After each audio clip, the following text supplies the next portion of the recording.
gagal. Ing wektu dene iki apik propagurit mapan ing baratmu. Nirmala teges aku kaget lewran ning ya kaya dene gelo atiku jelaran apa durung titiwantine perang adat setahun sepisah nganakake perang adat Medion antarane Barat Madya ya kenapa durung titiwantine kok wis gelar sepapan para prajurit Raja kok pancen kudu kaya ngene kudu kaya ngono piye yang toh perang adat ora tak disiki orang Medion ora bakal manungkul kira orang tak bakal tak udunake Nirmala biyen wis dadi perjanjian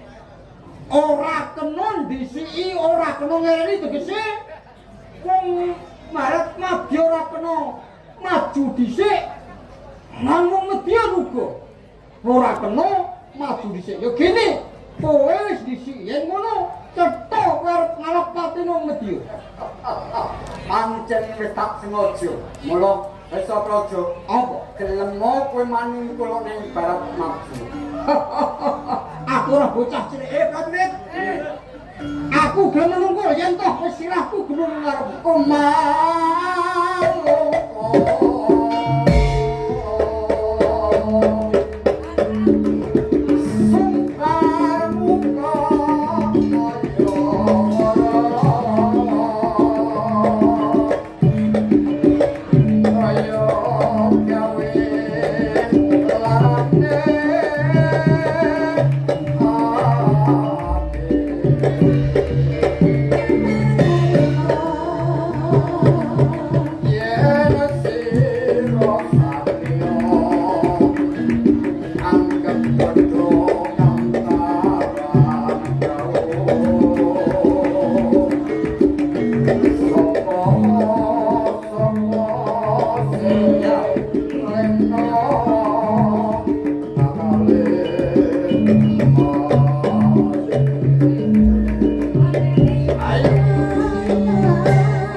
Joe.